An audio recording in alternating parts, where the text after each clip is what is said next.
The email arrived at 2:13 a.m. Kuwait time.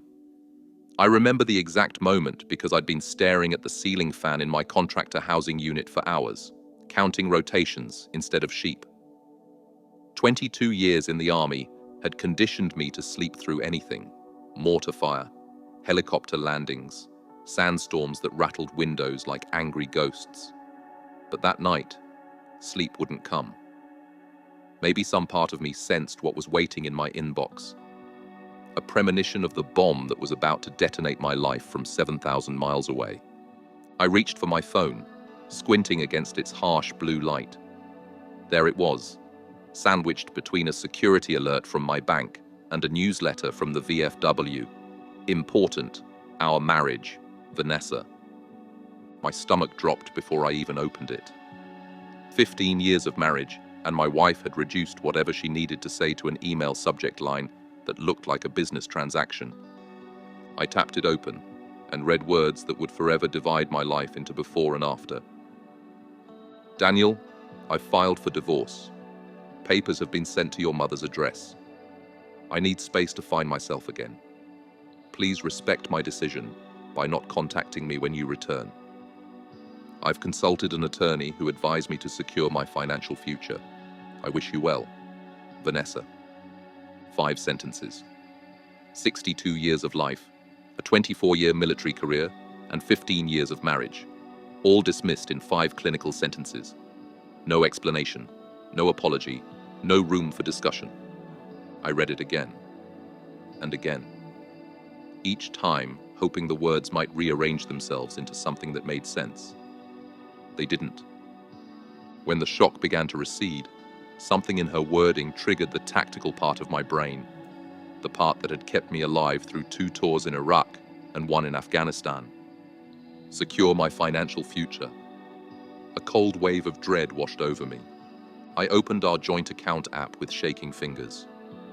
Where there should have been $118,432, our life savings, my retirement cushion, the future we'd planned together. The balance read $212.46. $118,000. Gone. That's when I knew. This wasn't just the end of my marriage. It was the beginning of a war I never saw coming. I met Vanessa in 2009 at a fundraiser for veterans' families. I was 46, recently retired from active duty, and working as a military consultant. She was 32, vibrant, with laugh lines that crinkled when she smiled, and a warmth that seemed to radiate from within. She worked for the event organizing company, wrangling sponsors and handling logistics with the kind of efficient grace I'd always appreciated in my best staff sergeants. "You military types," she teased, catching me reorganizing the name tags at the registration table. "Can't help yourselves, can you?" I'd smiled, embarrassed at being caught. Old habits. "Don't apologize. You just saved me 20 minutes of alphabetizing." We talked for hours that night. She asked thoughtful questions about my service, listened in a way that made me feel truly heard, and didn't flinch when I mentioned my failed first marriage or my then teenage daughter, Camille. "Life is complicated," she'd said. "Anyone who expects a straight line from birth to death is in for a rude awakening." 6 months later, we were engaged. By our wedding day, I'd convinced myself that all those failed relationships in my past, including my 7-year first marriage that collapsed under the weight of deployments and unspoken resentments, had been leading me to her. This time would be different. This time I'd found someone who understood the man behind the uniform. I should have paid more attention to how quickly she wanted to combine our finances. "It's more efficient," she'd said, "and it shows we trust each other completely." I'd agreed because at 47 I thought I was too old, too experienced to be naive. I'd navigated combat zones and international diplomacy. I'd commanded men and women through life or death situations. How could I be fooled by someone I loved? But there had been signs, small discrepancies in stories about her past, unexplained absences, friendships that seemed to form and dissolve with suspicious speed. Once, I found credit card statements she'd hidden, showing charges at high-end stores when she'd told me she was cutting back on shopping. When confronted, she'd cried, apologized, blamed stress and a momentary weakness. "I hate disappointing you," she'd said. "You're the most honorable man I've ever known." Those words, and her tears, had disarmed me completely.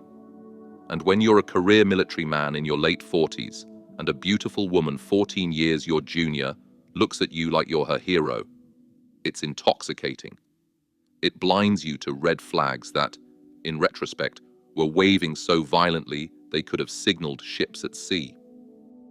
The real warning sign was her reaction when I told her about the contractor position in Kuwait.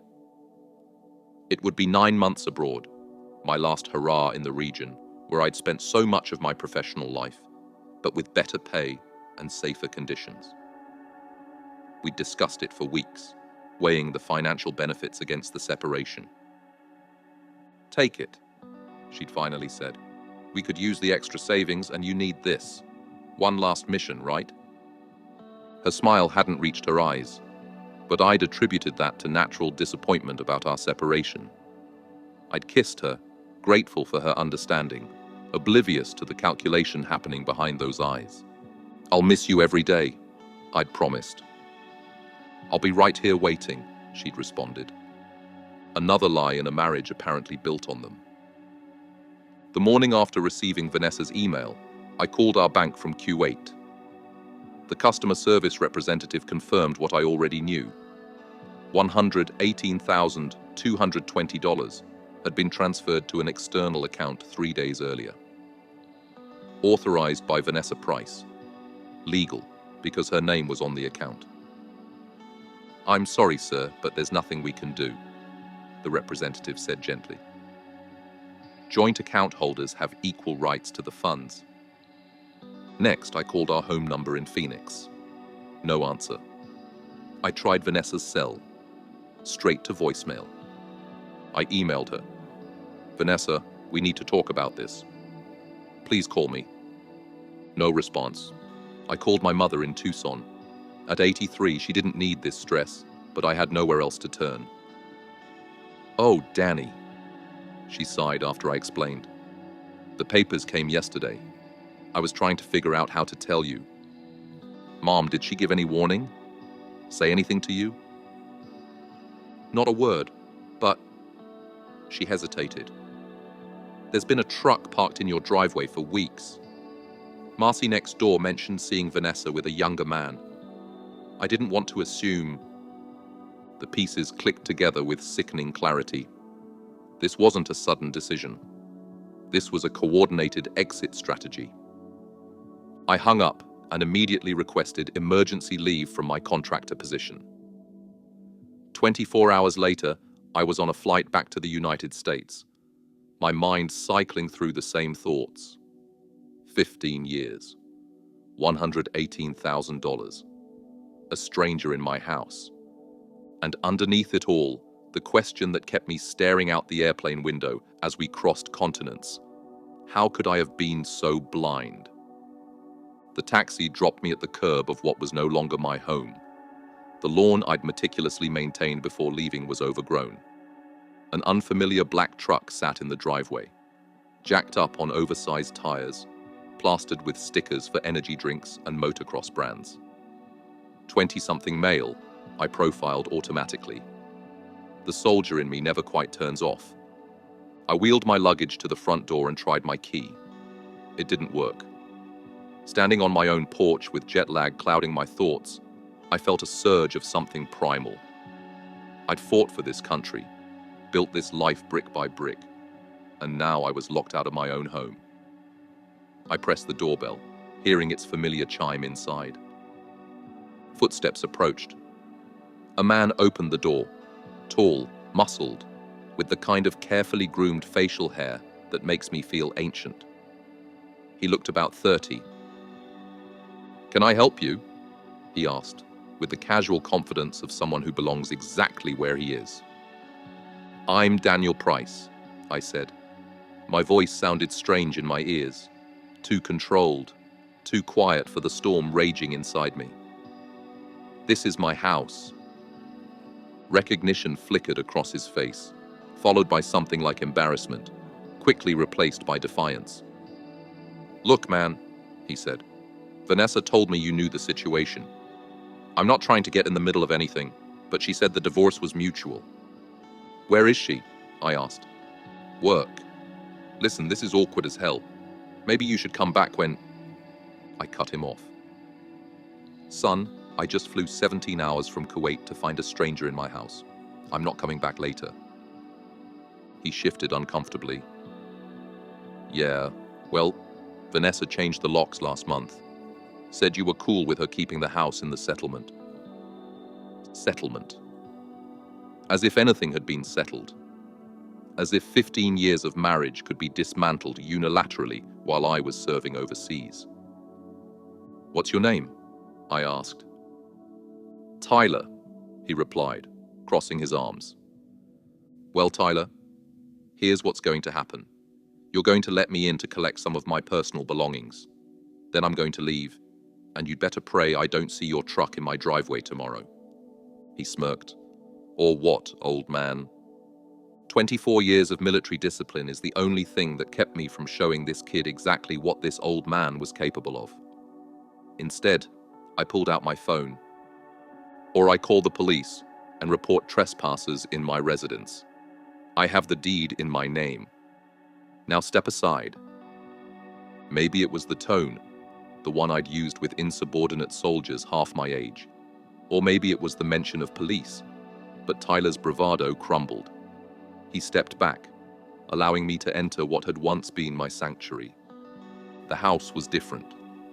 Our practical, comfortable furniture had been replaced with trendy pieces that looked uncomfortable and overpriced. Family photos were gone. The walls, once adorned with mementos from my military career and our travels together, were now decorated with generic art prints.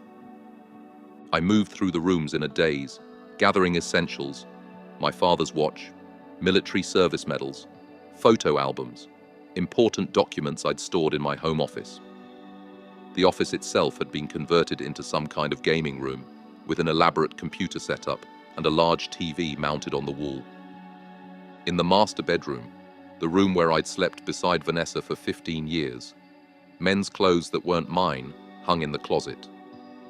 Unfamiliar toiletries cluttered the bathroom counter.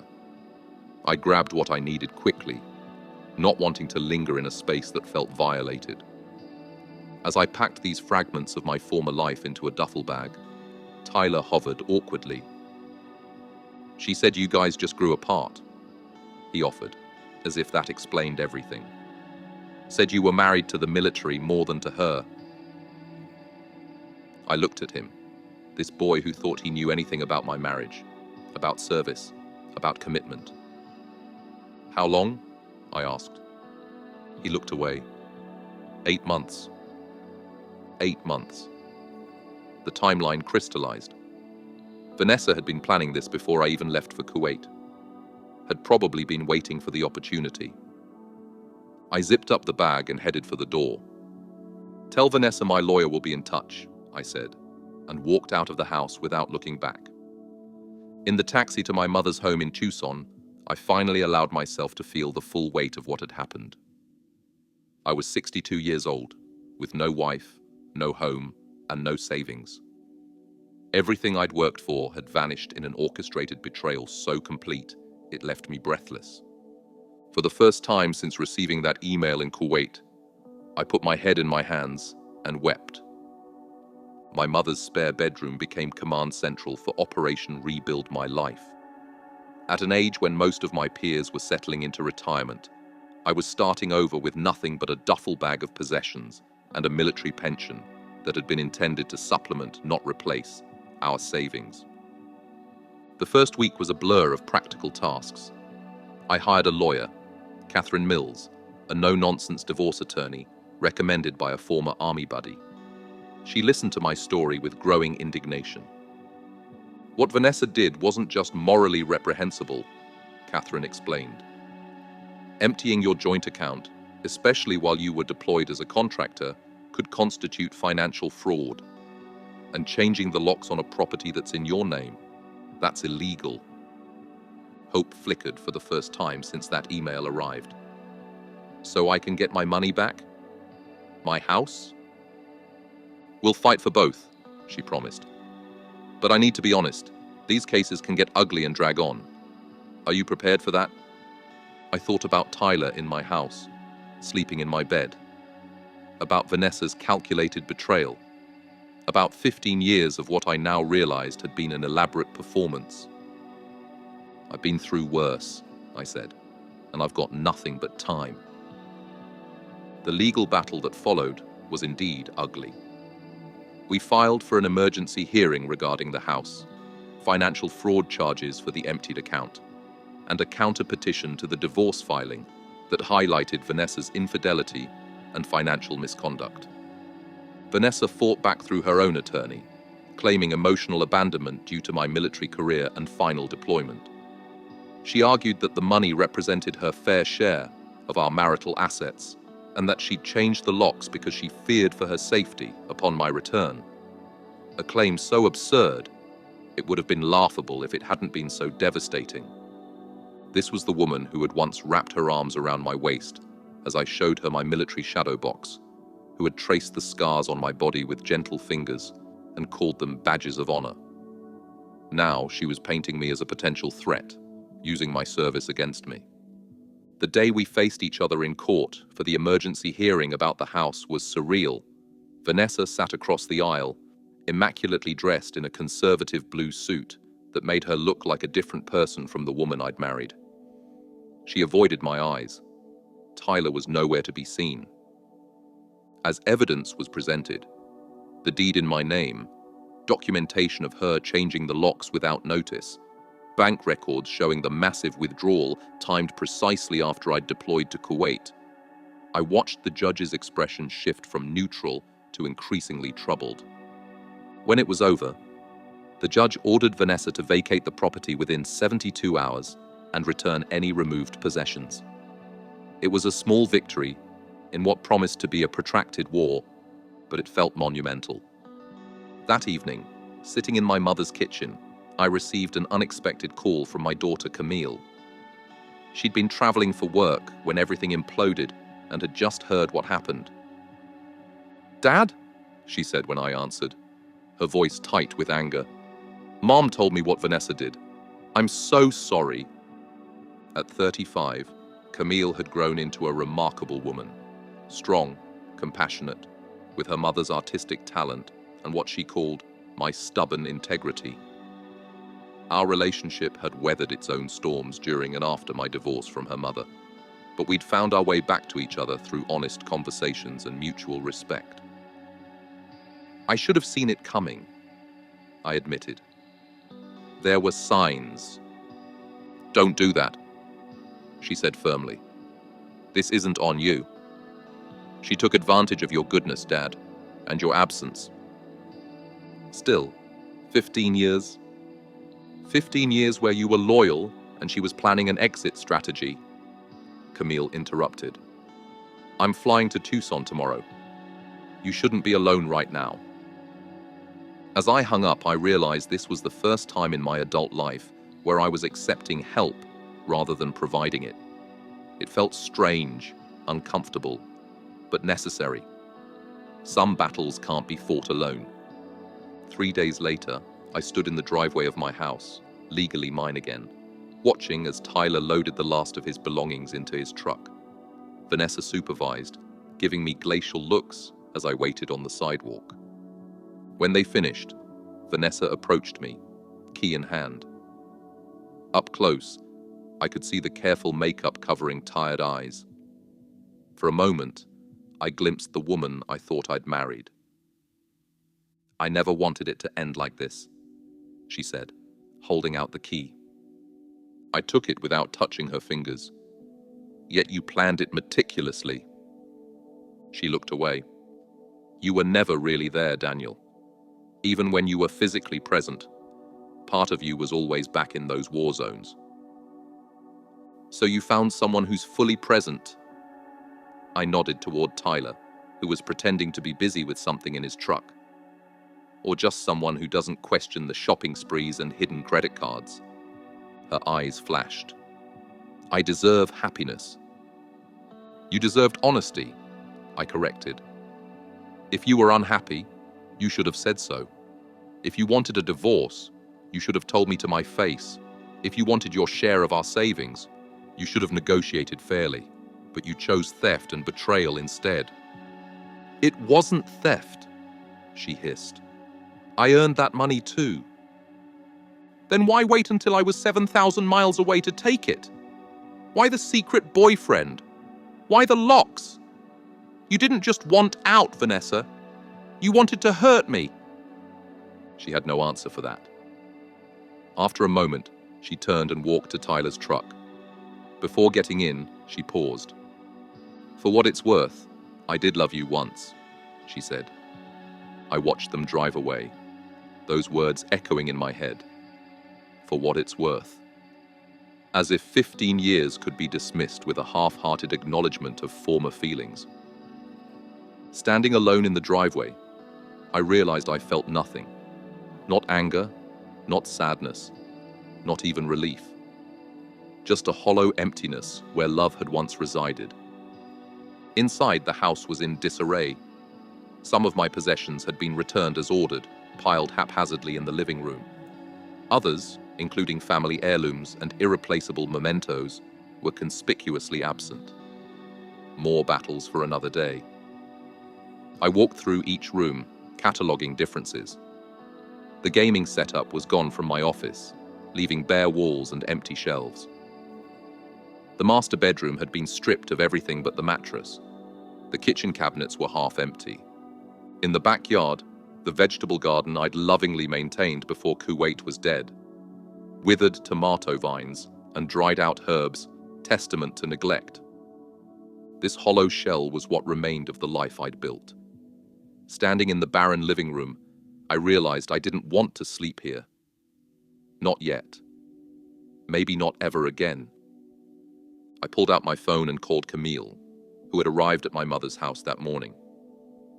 It's over, I said when she answered. They're gone. How's the house?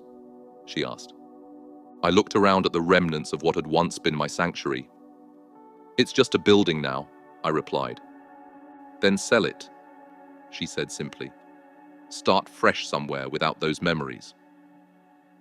That night, back in my mother's spare room, I made a list of everything I'd lost and everything I still had. The losses were substantial. 15 years with someone who had never truly loved me, $118,000 in savings, countless possessions, my sense of security, trust in my own judgment. But what remained was significant too. My health, my military pension, my relationship with Camille, my mother, friends who had reached out with support, skills honed over decades of service, and a determination to rebuild that surprised even me. As I stared at the list, I remembered something my first drill sergeant had bellowed at us during basic training. The Army doesn't care what you've lost. It cares what you do with what you have left. It was time to inventory my remaining assets and formulate a new mission. The legal battle dragged on for 14 months. Catherine was a formidable advocate, methodically building our case with bank records, phone records that showed Vanessa's relationship with Tyler predated my deployment, and evidence of hidden accounts where some of our money had been transferred. Vanessa fought every step, but the evidence was overwhelmingly against her. In the end, the court ordered her to return $94,576 of the funds she'd taken. Not everything, but enough to rebuild a foundation. The judge also awarded me exclusive ownership of the house, which I promptly listed for sale, and divided the remaining marital assets with a clear eye to her misconduct. During those months of legal wrangling, I stayed with my mother, helping around her house and reconnecting with her in ways deployment and distance had prevented for decades. When not dealing with lawyers or court appearances, I focused on my physical health. Daily walks that became jogs, weights in the garage, the discipline of my body when my life felt out of control. Camille visited regularly, sometimes bringing her boyfriend James, a kind architectural engineer who looked at me with respect rather than pity. On one of these visits, she mentioned a friend whose husband had returned from Afghanistan and needed help renovating their fixer-upper. "He's struggling to find contractors who understand military life," she explained.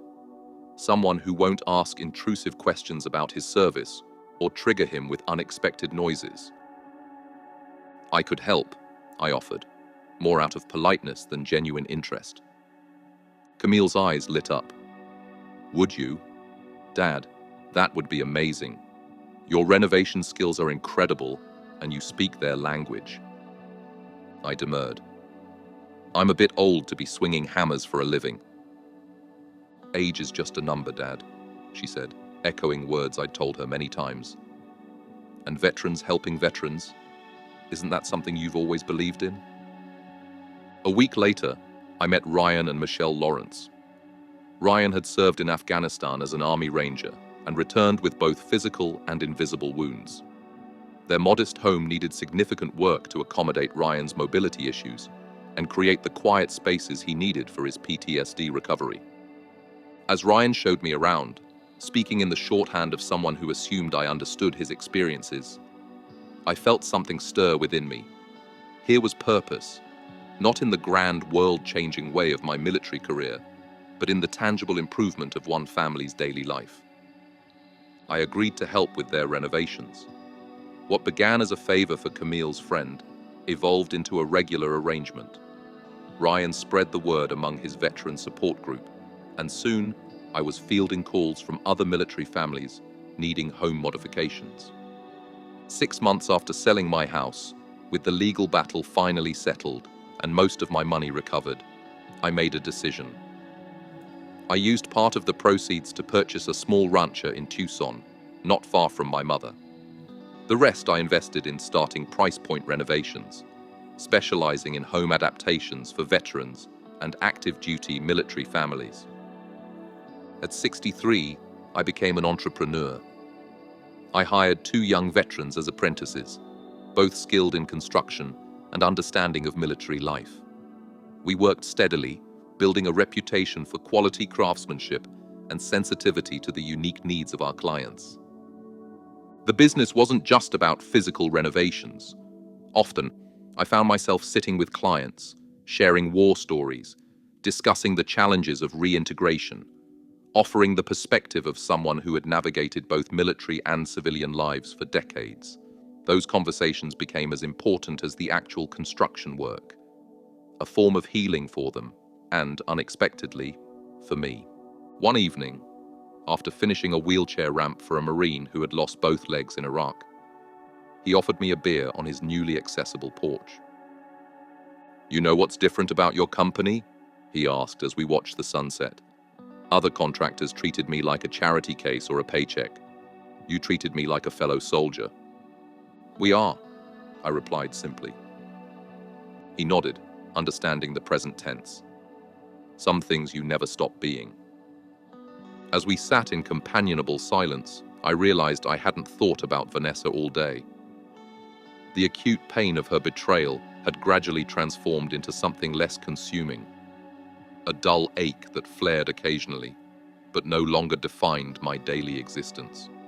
The first anniversary of my return from Kuwait arrived on a Tuesday. I spent it installing kitchen cabinets for an Air Force family, coming home pleasantly tired from physical work. That evening, as I sat on my own porch with a cold beer, my phone rang. It was Camille. "Dad, do you know what day it is?" she asked. "Tuesday?" I replied, genuinely confused. She laughed. "It's been exactly 1 year since you came home to find Tyler in your house. 1 year since everything fell apart." I was surprised. I didn't realize. "That's progress," she said warmly. "Remember how you couldn't go an hour without mentioning it last summer?" She was right. The betrayal had consumed me initially, every conversation circling back to Vanessa, the money, the house, the humiliation. Somewhere along the way, those wounds had begun to scab over, then heal, leaving scars that would always be part of me. but no longer caused constant pain. "I have something to ask you," Camille continued. "James and I have been talking about buying our first house. We found one we love, but it needs work. Would you be willing to be our contractor? We'd pay you, of course." "You don't need to pay me," I protested. "I'd be honored to help." "Dad," she said firmly, "you're a professional. We insist on paying for your expertise. Your business isn't a hobby, it's your livelihood now. Let us be proper clients." Her words struck me. My livelihood. Not a distraction from pain or a temporary occupation until I figured out real retirement. A second career born from the ashes of betrayal. "All right," I agreed. "Send me the inspection report and we'll get started." Working on Camille and James's house became a healing process I hadn't known I needed. My daughter, watching me transform worn spaces into something beautiful, began asking questions about my military service that she'd never asked before, not just about deployments and stations, but about the man I'd been in uniform, the experiences that shaped me. One Saturday, as we installed baseboards together, she asked, "Do you regret any of it? The army, the deployments, even Vanessa?" I considered the question carefully. The army gave me purpose, discipline, brothers in arms. Deployments showed me both the worst and best of humanity. And Vanessa, ... I paused. 15 years is a long time to consider wasted. "But was it? Wasted, I mean," Camille pressed. I looked at my daughter, so wise beyond her years. "No," I admitted. "I learned from all of it. Even the painful ending taught me something. About resilience, about starting over, about who I am without a uniform or a wife." She smiled. "That's what Mom always said about you. That underneath all that military structure was a man who could adapt to anything." Coming from my first wife, a woman who had ultimately decided she couldn't adapt to military life, but who had always supported my relationship with our daughter, the comment felt like unexpected validation. That night I thought about the strange path my life had taken. At 24, I'd joined the army looking for direction. At 46, I'd married Vanessa, believing I'd found my life partner. At 62, I'd discovered betrayal so profound it had stripped me to my foundations. And now at 64, I was building something new, a business, a reconfigured family structure, a life that was exclusively mine. When Catherine called to tell me the last of the legal proceedings were finalized, the divorce decree signed, the financial judgment satisfied, the property matters settled, I expected to feel a sense of closure, of triumph even. Instead, I felt remarkably little. "You've been uncharacteristically quiet," Catherine noted. "Most clients celebrate at this point." "I think I did my celebrating along the way," I replied. Each step back to independence felt like its own victory. She laughed. "Well, that's healthier than most. Listen, Daniel, you should know. Vanessa tried to negotiate one last thing yesterday." My stomach tightened. "What?" "She wanted the non-disclosure clause removed. The one that prevents either of you from publicly discussing the details of your divorce and settlement." "Why would she want that?" I asked, genuinely puzzled. "My guess? She has a story she wants to tell, one that paints her as the victim, you as the distant military husband. People love a juicy redemption narrative." Catherine's tone was dry. "I refused, of course. The clause stands." After we hung up, I sat with this information. Vanessa still wanted to control the narrative, to justify her actions. Perhaps to Tyler, perhaps to friends, perhaps to herself. The realization solidified something I'd been feeling for months. I didn't need others to validate the truth of what had happened. I knew it. That was enough. That weekend, I invited Camille, James, my mother, and a few close friends to my house for a divorce finalization dinner. Not a celebration of the end of my marriage, but an acknowledgement of my new beginning. As we sat around my dining table, one I'd built myself from reclaimed wood, my mother raised her glass. "To Daniel," she said, her voice wavering slightly, "who has always known how to stand tall, even when the ground beneath him crumbles." Later, as guests were leaving, Ryan Lawrence, the veteran whose renovation had sparked my business, pulled me aside. "You know what impresses me most about you?" he asked. "You could have let this break you. God knows I've seen better men than both of us crack under less pressure. But you used it to build something instead." His words stayed with me long after everyone had gone. I sat on my porch in the quiet Tucson evening, reflecting on the journey of the past 2 years. The betrayal had nearly destroyed me, not just financially, but spiritually. It had undermined my faith in my own judgment, in the possibility of genuine connection, in the value of vulnerability. For months, I'd armored myself against the possibility of further hurt, focusing exclusively on practical matters, legal battles, business logistics, physical labor. But somewhere along the way, surrounded by family, fellow veterans, and new friends, I'd begun to lower that armor. The man who now sat on this porch was not the same one who had opened that email in Kuwait at 2:13 a.m. He was more cautious, perhaps, but also more authentic, more aware of his own strength and limitations, more appreciative of loyalty when he found it. At 64, I was not the man I had expected to be at this age. My retirement looked nothing like the comfortable, shared future Vanessa and I had planned. But as I watched the desert stars emerge above my modest home, I realized this life, built from the ruins of betrayal, was authentically mine, in a way my marriage had never been. 5 years have passed since that night in Kuwait when I opened Vanessa's email. Price Point Renovations has grown from a one-man operation to a respected small business, employing 6 veterans. My mother, now 88, lives in an in-law suite I built onto my home. Camille and James have 2 children who call me Grandpa Soldier and beg for stories about the army. I've dated occasionally, nothing serious, but enough to remind me that connection is still possible at 67. I'm careful with my heart and my finances now, but not closed off to possibilities. The legal settlement money was eventually repaid in full, and I've rebuilt my savings with income from the business.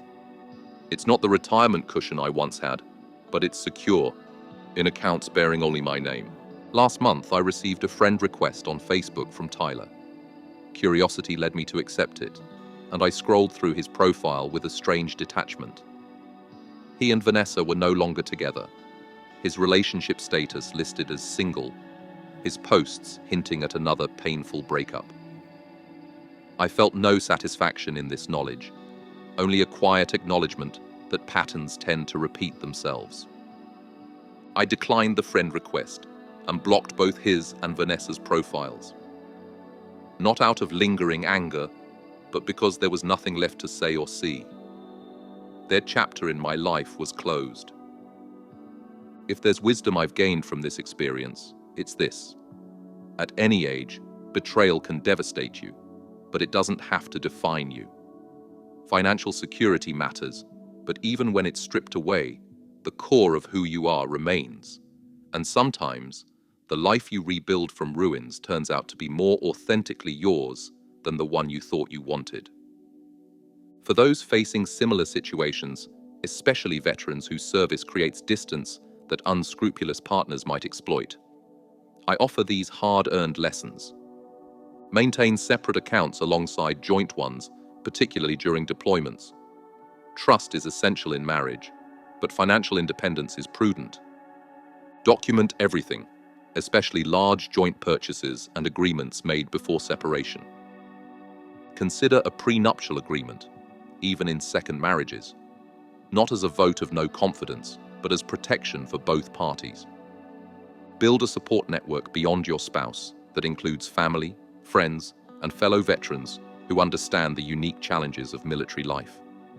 And perhaps most importantly, recognize that starting over at 60 is not the end. It's a different kind of deployment, one where the mission is rediscovering your own value, apart from uniform, rank, marriage, or financial status. My name is Daniel Price. I served my country for 24 years, lost everything at 62, and built a new life I never imagined. If you're facing your own battlefield of betrayal, know this: the story doesn't end with the ambush. It continues with how you choose to rise from it. If you've experienced financial betrayal in retirement or after military service, please share your story in the comments. Your experience might help someone else navigate their own difficult transition. And subscribe for more real-life retirement stories that remind us all, it's never too late to rebuild.